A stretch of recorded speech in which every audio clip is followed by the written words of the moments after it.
J'ai possédé et vécu dans la même maison pendant 8 ans.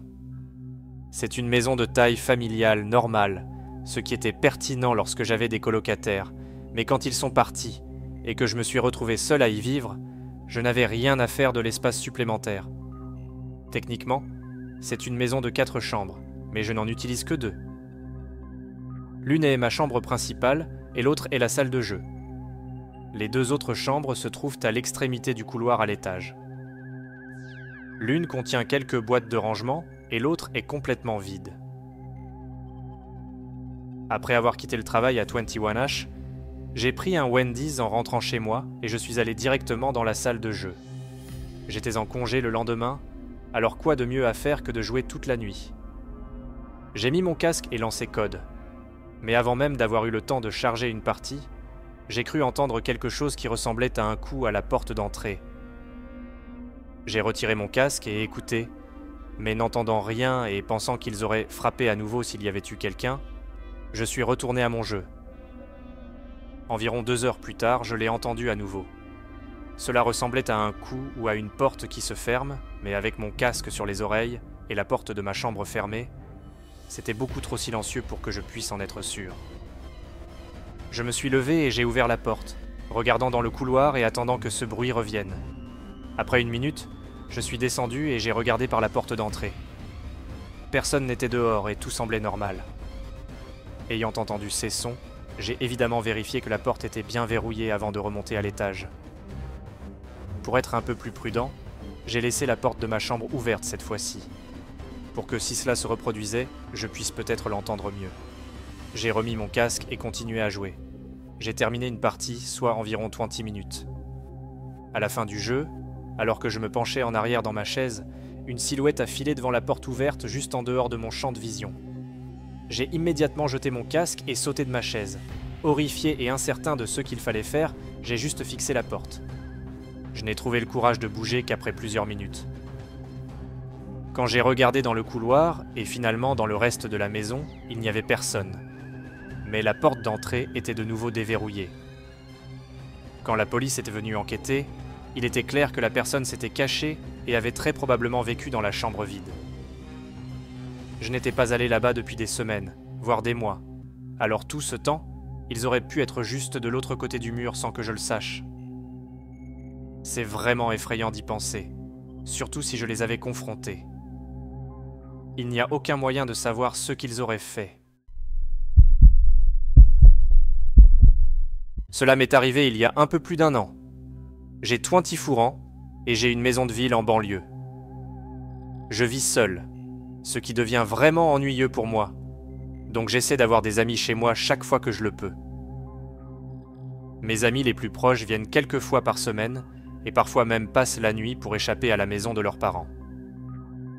Je n'avais pas de plan pour cette nuit-là, mais j'avais des plans pour le lendemain avec mon amie Sarah, qui devait venir pour une soirée cinéma. Alors, j'essayais vraiment de passer cette nuit en attendant avec impatience le lendemain. Je suis allé me coucher tôt, vers 21h15. Au milieu de la nuit, je me suis réveillé. L'horloge sur ma table de chevet indiquait qu'il était 2h du matin, mais la façon dont je me suis réveillé était étrange. Mon cœur battait la chamade et mon cerveau était très alerte, comme si quelque chose se passait. Je pensais peut-être que je venais de me réveiller d'un cauchemar ou quelque chose du genre jusqu'à ce que j'entende un clic venant du rez-de-chaussée. Je me suis redressé. Une porte s'est lentement ouverte en grinçant et j'ai entendu des pas entrer chez moi. Bien que terrifié, j'ai pensé que ça devait être Sarah ou l'un de mes autres amis car ils avaient tous des clés de ma maison au cas où ils auraient besoin de quelque part où rester. Je suis sorti de mon lit, j'ai marché jusqu'à la porte, je l'ai ouverte et je suis entré dans le couloir. Sarah? Personne n'a répondu. J'ai attendu dans le couloir, ce qui m'a semblé être une éternité jusqu'à ce qu'une lumière vive s'allume soudainement, illuminant le couloir en bas. Un moment plus tard, j'ai entendu un bruit de bavardage doux venant du salon. Quiconque c'était avait allumé la télévision. Pendant un moment, je me suis senti soulagé, pensant que c'était définitivement l'un de mes amis qui avait bu un peu trop. Je suis descendu les escaliers et entré dans le salon. Et instantanément, mon corps entier est devenu glacé. Un homme que je ne connaissais pas était assis sur mon canapé, regardant l'écran de télévision. Il semblait avoir environ 50 ans, avec des cheveux noirs longs et épars et des vêtements sales.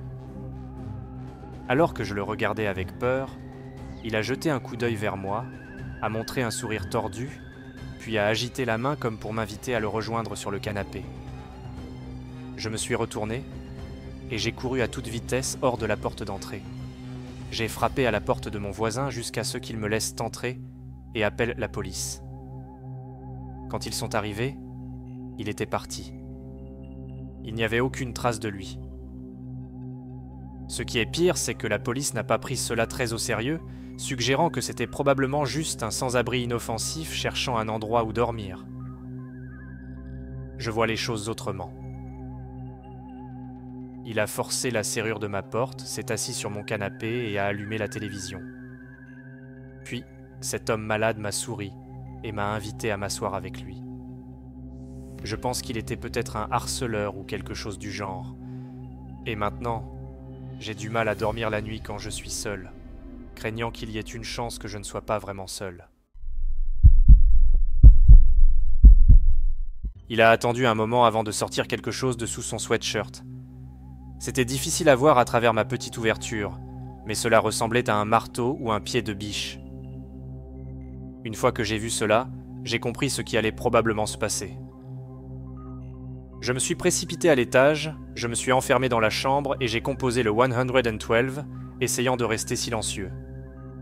J'entendais le bois se fendre de la porte en bas pendant que je suppliais l'opérateur d'envoyer de l'aide. Puis il y a eu un bruit sourd suivi de silence. Le seul son était la porte cassée qui oscillait sur ses gonds. J'attendais anxieusement, pensant que j'entendrais les pas du gars s'approchant de la porte de la chambre d'une seconde à l'autre.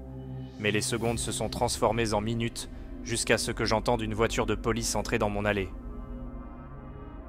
J'ai pensé à descendre vers les officiers, mais l'opérateur m'a soudain dit au téléphone de rester où j'étais et d'attendre que les policiers viennent me chercher, alors je me suis rassis. 30 secondes plus tard, j'ai entendu un des officiers monter les escaliers, suivi de cris et du bruit d'un taser. Le gars se tenait juste devant la porte de la chambre comme s'il attendait que je l'ouvre. Il a été arrêté, et apparemment il était très ivre. Mais je ne sais pas qui il était, ni pourquoi il a fait ce qu'il a fait.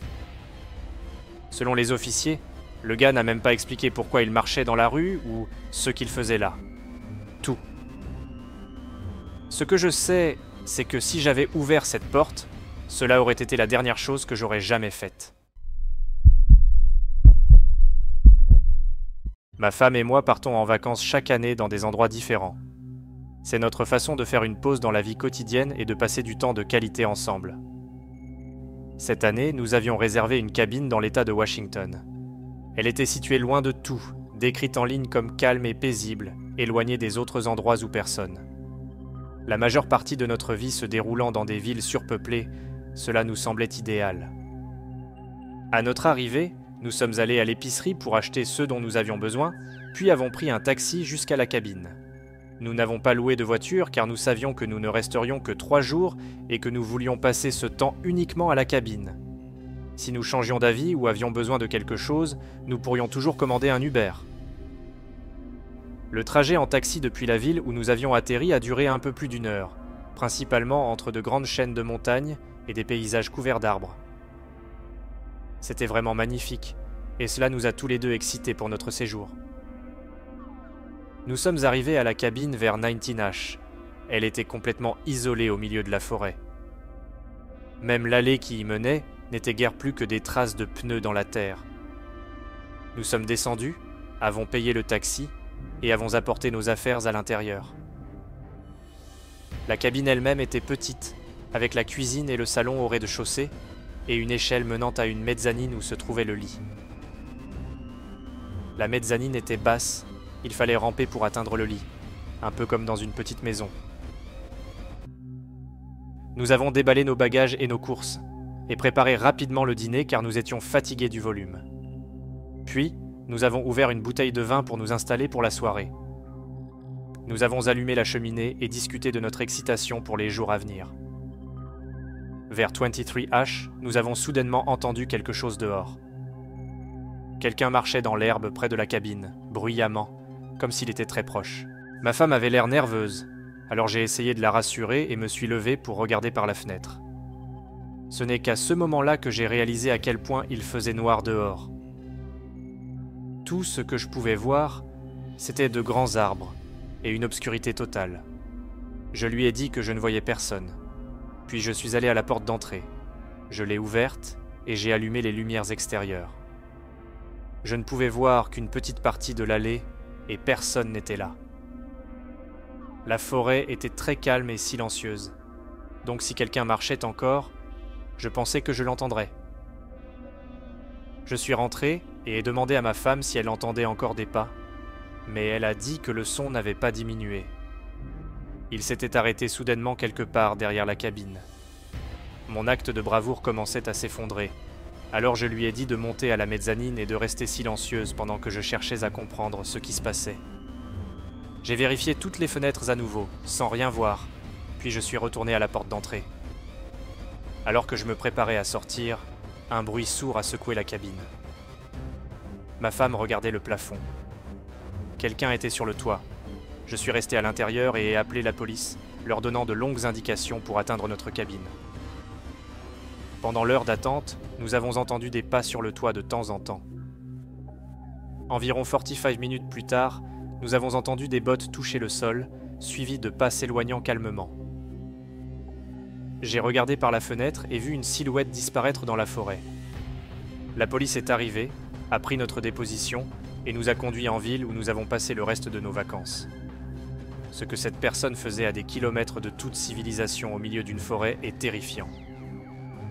Étant donné qu'elle attendait probablement que nous allions nous coucher ou que nous sortions, nous sommes simplement reconnaissants d'être partis avant que quelque chose de pire ne se produise.